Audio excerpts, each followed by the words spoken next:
Susan, talk about the mission and vision of OMS. You guys have something called the Fourfold Focus. It's not the Ford Focus, but it's the Fourfold Focus. Tell us about what is the Fourfold Focus and why is that important? To keep us on our mission, to keep us on course, many years ago, decades ago in fact, we came up with the Fourfold Focus in which to keep us on track of what our core purpose was. And with our name change, it's One Mission Society. And our one mission is ultimately to fulfill the Great Commission. But which is to take over the world? No.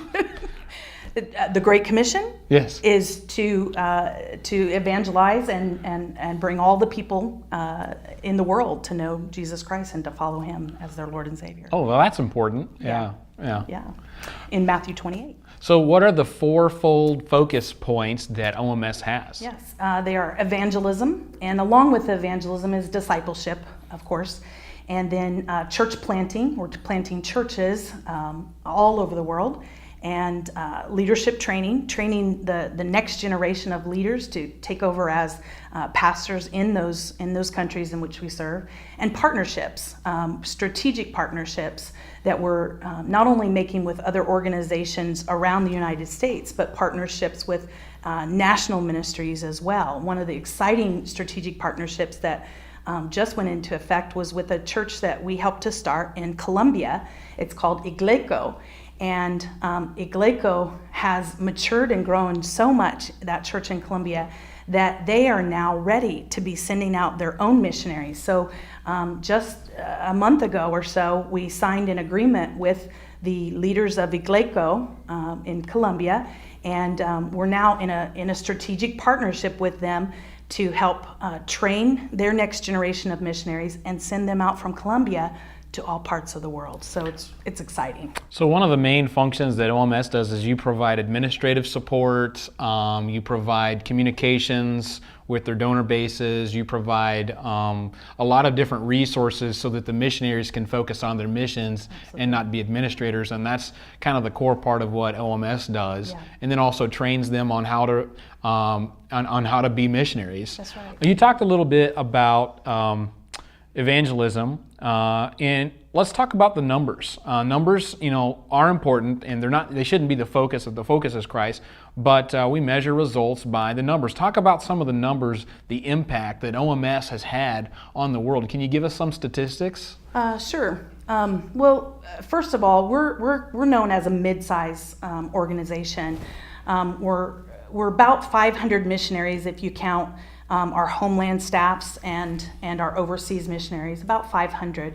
Some of those statistics that this mid-size organization of One Mission Society is seeing is last year alone, we saw almost 350,000 conversions. Wow.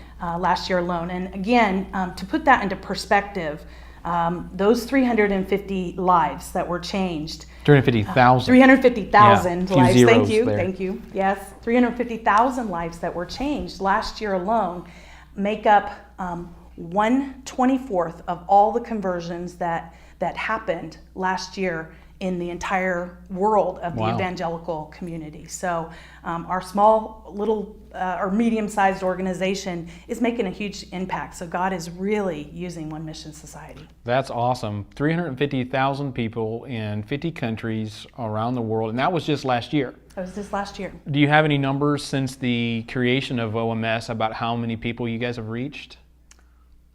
I don't know. Millions. That statistic will be flashed on the bottom of the screen in post-editing. Millions. Millions of people. Yeah. So let's talk about the different types of people that you reach and work with. How are you funded? We're all self-funded by faith, including the homeland staff. Me as a communications director, we're funded by the support of our friends, family, churches, Bible study groups. So each person, even at the Homeland Office, has to raise their own funds, even if they do website design or if they do communications or they're an administrative person. So all of the volunteers, they're basically volunteers who raise their own funds and support so they can use their talents, their gifts, their skills and abilities for the kingdom. For the kingdom. Full time. Absolutely. Wow. And it's a pleasure to do it. Wow, that sounds like fun. Well, what if I wanted to do that? What if I have a particular gift or talent or ability that I wanted to use? Of course, I'm already doing that in some way, in other ways.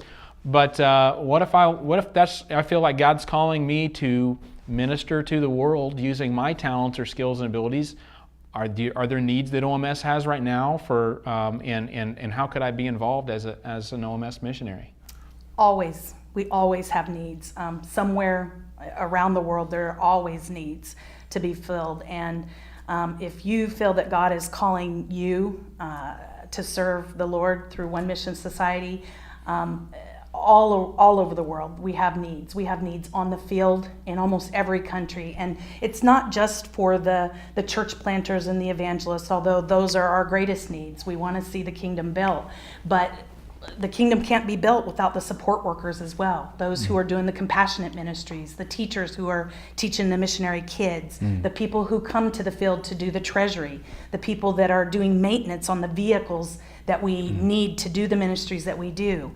As well as here in the homeland, we have needs for recruiters, people that are mobilizers, people that go out to the college campuses and tell about the work of One Mission Society. So yes, the answer is yes. We always have needs, and again, if God is calling you, the fit can be made where God can use you the best. Can you talk a little bit about the process, Susan, of somebody decides that feels that calling?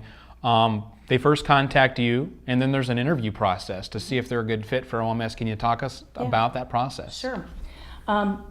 One of the best places that you can go to get your first steps is our website. Again, let me mention that it's www.onemissonsociety.org. And you can go on there and see a list of all the opportunities that we have. Just take some time to browse through the website to see what we're all about. You can see our mission statement there and our Fourfold Focus and all these different things about what we do. We've got videos posted on the website as well that you can see some of the ministries in action. But go to that page that talks about the opportunities, and if there's something that interests you, we also have a place on the website, and it's called a Getting to Know You form. And it's a really simple, easy, not in-depth form, and it just is that kind of first step that you take that shows us that you have an interest, and then our mobilization team will get in contact with you, and we'll see where you might begin to match up. It's after that process that you do a more in-depth application, and an interview will come, and then the whole acceptance process, and then that's when you begin to do the fundraising and prayer team building phase of the process. So you're not just needing funds, but you also need people that will commit to pray for you as the missionary, even for what you do. You need prayer around the clock. You have a pretty awesome task. You lead a team of 12 people, is that right? Mm-hmm. Wow.